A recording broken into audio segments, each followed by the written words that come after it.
जय सिया राम, जय जय सिया राम। बोलो श्री हनुमान जी महाराज पिता महाराज की जय। रामदूत अतुलित बल के धाम, संकट मोचन प्रभु, महारौद्र उपाय अमित विक्रमाय। महाबलाय राम दुआर के रखवारे, सीता माता के दुलारे, माता अंजना के लाडले, राम जी के प्यारे, संकट मोचन पिंगलाक्ष। राम जी के अनन्य भक्त श्री हनुमान जी पिता महाराज को कोटि कोटि बार प्रणाम। और हमारे जीवन में सभी सुख, समृद्धि, धन, वैभव और मानसिक संतुष्टि, जीवन की सुरक्षा प्रदान करने के लिए उनको कोटि कोटि बार प्रणाम और धन्यवाद। देखिए, कलयुग में राम भक्त हनुमान जी का जो हनुमान चालीसा है, वो पूर्ण हनुमान चालीसा स्वयं में ही एक महामंत्र है, जो निरंतर नियमित रूप से श्री हनुमान जी पिता महाराज के हनुमान चालीसा का नित्य प्रति पाठ करता है, हृदय से उनके चरणों में लगन लगाता है, तो उसके जीवन में कभी कोई आर्थिक, सामाजिक, मानसिक, शारीरिक कोई संकट नहीं रहता है। 100% उसे हर संकट से छुटकारा मिलता है। जैसा कि हमने पिछले वीडियो में बताया था, संकट ते हनुमान छुड़ावे, मन क्रम वचन ध्यान जो लावे।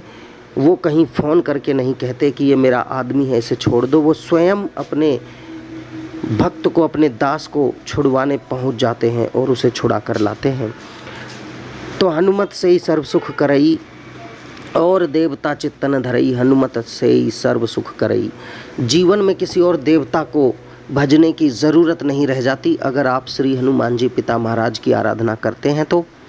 और जब आप निरंतर प्रभु श्री हनुमान जी पिता महाराज की आराधना करते हैं तो कुछ ही दिनों में आपको जीवन में ऐसे संकेत और एहसास होने लगते हैं, स्वप्न के थ्रू या जागृत अवस्था में, कार्य क्षेत्र में, कि आपको लगता है कि श्री हनुमान जी पिता महाराज सदैव आपके साथ और आप पर कृपा बरसा रहे हैं। मैं एक चौपाई आपको बताता हूँ, हनुमान चालीसा से ही है। प्रभु मुद्रिका मेलि मुख माही, जलधि लांघ गए अचरज नाही। श्री राम जी ने श्री हनुमान जी पिता महाराज को जब अंगूठी दी जिस पर राम नाम अंकित था, कि जब सीता जी के पास तुम जाओ, और उन्हें ये यकीन था कि हनुमान जी ही सीता माता को ढूंढ कर लाएंगे, उनकी खबर लाएंगे, तो इसीलिए उन्होंने हनुमान जी को ही वो मुद्री दी और कहा कि अंगूठी दिखाकर उनको पहचान बताना कि तुमने केवट को गंगा नदी के किनारे जो अंगूठी दी थी और फिर राम जी के पास थी, वो वही ये अंगूठी है, तो वो पहचान जाएंगी कि तुम राम जी के ही दूत हो।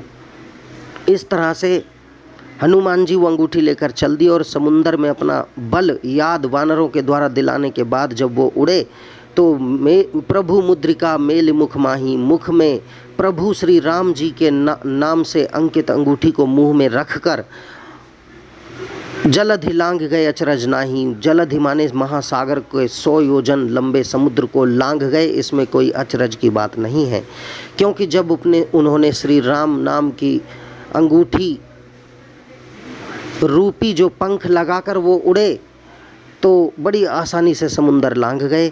तो जिसने प्रभु श्री राम नाम के पंखों को अपने जीवन में लगा लिया, प्रभु श्री हनुमान जी के चरणों में चला गया, वो इस भवसागर से अवश्य पार हो जाएगा और उसकी हर समस्याओं पर विजय प्राप्त करता हुआ उड़कर सफलता के मार्ग पर, चोटी पर पहुंच जाएगा।